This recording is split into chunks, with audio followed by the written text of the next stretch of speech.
Hello fellas, it's me, Uncle.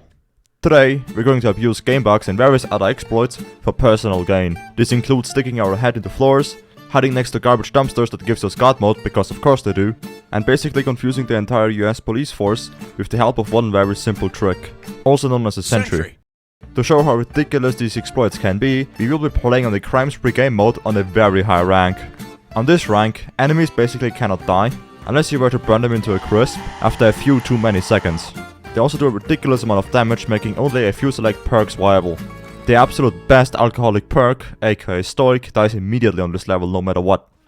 Now what exactly will we be doing? Remember the Tabula Rasa achievement?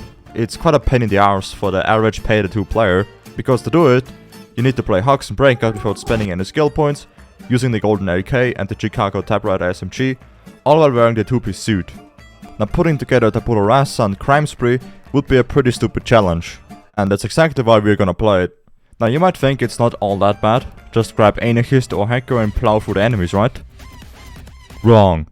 Well, good luck trying to stun them constantly without any fire weapons, or trying to revive your teammates because of the lack of inspire or any other skill. Doesn't sound that easy anymore now, does it?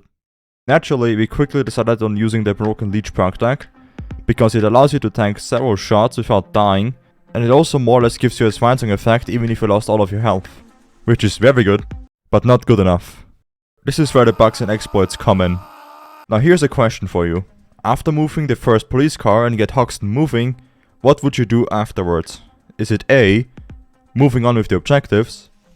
Is it B, moving on with the objectives? Or C, moving on with the objectives? Or D, all of the above? Well, it's none of them actually. The answer is to go back to this garbage dumpster and cosplay as homeless people and sit here for eternity. I have no idea why this garbage dumpster is so overpowered, because no matter how long you stay here, the cops just cannot get to you. It's basically a god spot. Now the strategy might sound a bit bold, and you would be exactly right. Considering the longer you stay here, the more enemies will pile up on this very tight staircase. You will have some hard times trying to fit through this doorway because of how thick the heisters are. But with some luck you can actually sprint your way through this pile of enemies and continue with the objectives.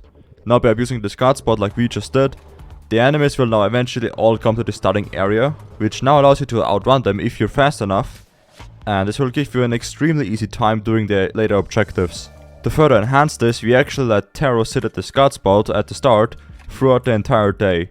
Now granted, the first few objectives did cause some minor issues, but do I need to remind you that we all were using Leech? Yeah, well, so anyway, the first bit was easily done. I actually got into custody, but that doesn't matter. Wooby and Fonks got the PC hack done pretty easily, removed the armor plating on the pickup, Tower died and the first day was done.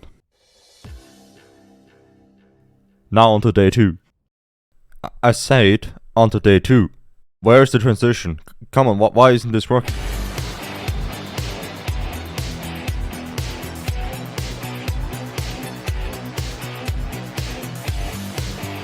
Now on day 2, everything was going to get more complex, which you can probably already imagine thanks to this completely unnecessary epic transition I just did. With that said, day 2 won't be that much more difficult, it's just a matter of abusing 2 bugs this time and playing with patience. One of these bugs can be found right here in this armory room. By opening the door to enter this room, you are now invincible. Basically, for whatever dumb reason, this room is completely inaccessible for the cops. It's kinda similar to the garbage dumpster on day 1. The cops just don't have a path to this room, and strangely enough, it only happens to this one specifically. It's actually not the room that is broken, it's actually this doorway, I guess you can call this. Basically passing this line will confuse the cops, because again, they have no path to this area. But anyway, any other room works just as intended. I genuinely have no idea why this one is overlooked, but whatever. So with this in mind, all what this day boils down to is us sitting here. And moving out occasionally to do objectives or fix the power. It takes some time to get through all of these objectives, so some patience is required, but that's about it really. Now another thing that comes with this exploit, as we already established, is that the cops have no path to this area. Now this can also lead into them not spawning at all actually, assuming everyone in this lobby is near the spot. To get the most out of this exploit, we actually ended up having one player rushing the objective, spend as little time there as possible, and then return to the armory, giving us an extremely easy time doing any other objective because there won't be many cops trying to stop us. Now hang on, you said there were 2 bugs, Uncle. Uncle, oh my god.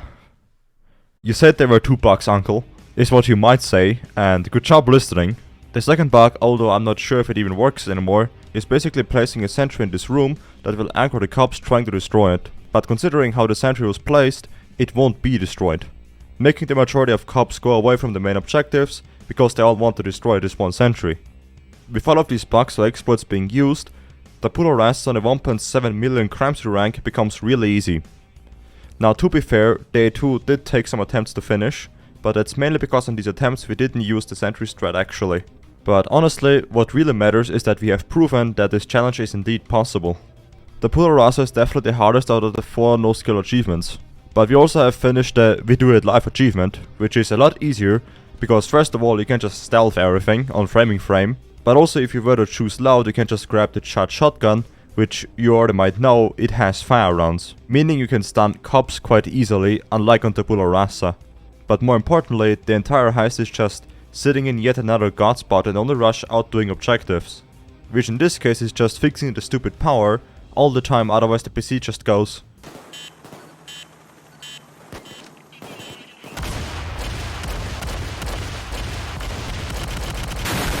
This achievement really isn't all that interesting.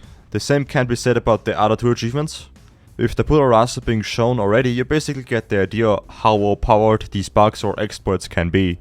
All things considered, these challenges sound quite interesting, but are really not when executed, so I'm going to end the video here. I know it's a bit of a short one, but I'm fine with it. The next video should be a lot longer again and focuses on something more interesting. I do have to give out a massive thank you for the support on the latest video. That video is my best performing one so far. Not even the bugs and glitch videos keep up with it. So yeah, thanks a lot guys. I'm going to be back at some point.